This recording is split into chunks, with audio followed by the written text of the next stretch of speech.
महाराष्ट्र के ठाणे जिले के बदलापुर में एक स्कूल में दो बच्चियों से यौन शोषण मामले पर बॉम्बे हाईकोर्ट में आज सुनवाई हुई। कोर्ट ने स्वतः संज्ञान लिया, जिसके बाद पूरे मामले की सुनवाई हुई। कोर्ट ने कहा 4 साल की बच्चियों को भी नहीं बख्शा जा रहा, ये कैसी स्थिति आ गई है।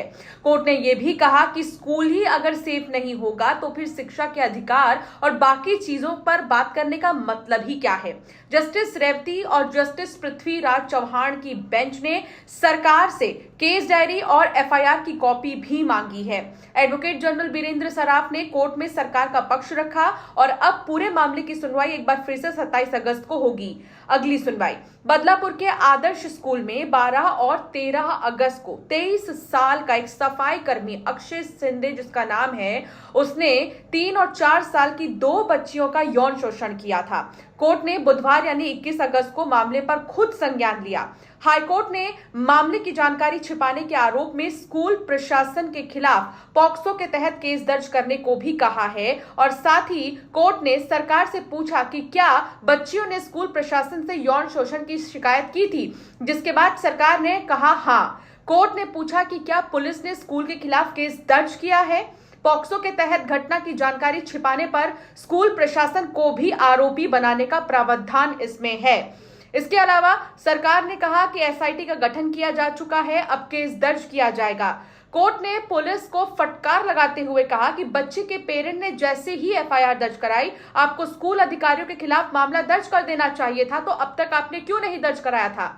कोर्ट ने यह भी कहा कि हम ये जानकर काफी हैरान हैं कि बदलापुर पुलिस ने दूसरी बच्ची के परिवार का बयान भी दर्ज नहीं किया था। हमने संज्ञान लिया तब पुलिस ने दूसरी बच्ची के पिता के बयान दर्ज किए, वो भी आधी रात के बाद। आप आधी रात के बाद बयान कैसे दर्ज कर सकते हैं, ये कोर्ट की तरफ से सवाल पुलिस के खड़े किए गए। इतनी देरी के पीछे की आखिर क्या वजह है, यौन शोषण की जानकारी आखिर क्यों नहीं साझा की गई, इसके बारे में बोलने के लिए बहुत हिम्मत की जरूरत होती है। कोर्ट ने राज्य सरकार और पुलिस से कहा कि अगर आपने किसी भी तरह मामले को दबाने की कोशिश की तो हम एक्शन लेने से नहीं हिचकिचाएंगे। पुलिस पूछताछ में सामने आया है कि आरोपी 1 अगस्त को ही स्कूल में कॉन्ट्रैक्ट पर नियुक्त हुआ था।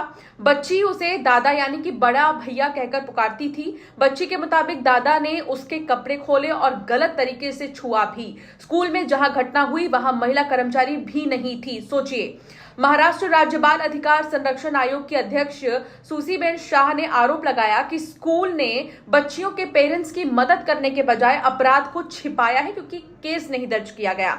स्कूल समय पर अगर संज्ञान लेकर शिकायत दर्ज करवाता तो अराजक स्थिति से बचा सकता था।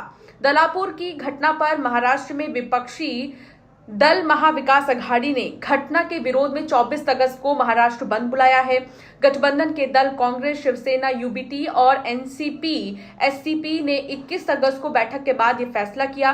महाराष्ट्र के सीएम एकनाथ शिंदे ने 20 अगस्त को जो प्रदर्शन, जो गुस्सा, जो विरोध देखा गया बदलापुर रेलवे स्टेशन पर, इसको सियासत से प्रेरित बताया। उन्होंने दावा किया कि ज्यादातर प्रदर्शनकारी बाहर से ही आए थे और आपने देखा भी होगा लगभग 300 से भी ज्यादा प्रदर्शनकारी ऐसे थे जो रेलवे स्टेशन पर खड़े थे, रेलवे ट्रैक्स पर खड़े थे और जो विरोध कर रहे थे कि एक्शन समय पर लिया जाए, वरना इसी तरह उनका प्रदर्शन जारी रहेगा।